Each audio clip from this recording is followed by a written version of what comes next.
Pozdravljeni v novi epizodi Anime recenzij, kjer boste slišali več o animejih, ki ste jih zamudili. V prejšnji epizodi smo omenili znanstveno-fantastični Sword Art Online, danes pa imamo nekaj šolsko-romantičnega s pridihom nadnaravnega.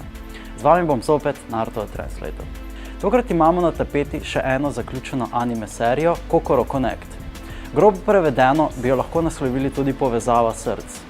Gre za 17-delno anime serijo, prepleteno s šolskim duhom in nedolžno romanco, ki je na pogled čisto tipična srednješolska zgodba.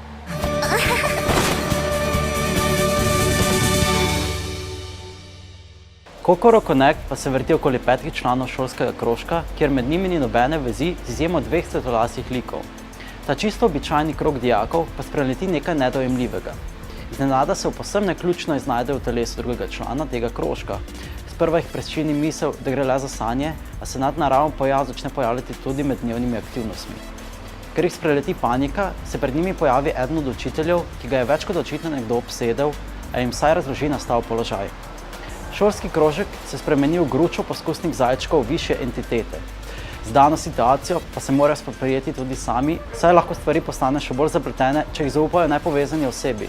Gledalci se počutimo, kot bi spremljali Big Brother z nadnaravnimi elementi, a mnogo zanimivejšega. ちょっと、ごさん、どうしたのよ。そりゃ皆さんがいい感じに人格入れ替わりでパニックになってるからやってきたんじゃないですか。ごっさん、なんでそのこと知って。ああ、それと僕のことごっさんとか後藤とか呼ぶのやめてもらえます。僕その人じゃないですしね。 Na pogled zelo prisrčna serija postane pravi pekel za nastopajoče like.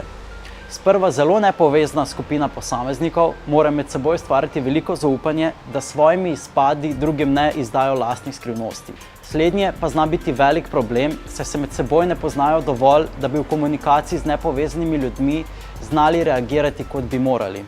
Ali rečeno drugače, da se moški v telesu ženske zna obnašati kot ženska in ne vzbuditi napačnega vtisa. Dogajanje in reakcije likov te praktično priklenejo k spremljanju. Kokoro Connect pa se ne vrti le okoli paranormalnega dogajanja, ko se entiteta zolgočasi zaradi njihovega medsebojnega sodelovanja in ponovno vplete nenavaden pojav, s katerim so se prisiljeni soočiti. V 17 delih se zato liki precej zbližajo. Malce pa nas bode dejstvo, da je bil anime narejen po lahki noveli, ki pa se še nadaljuje in zato bistvenega konca tega paranormalnega poskusa ne vidimo. Kljub temu je zelo vreden ogleda, saj nam bo pustil kakšen cmok v grlu in nas tudi nasmejal. Nasvidenje do naslednjič.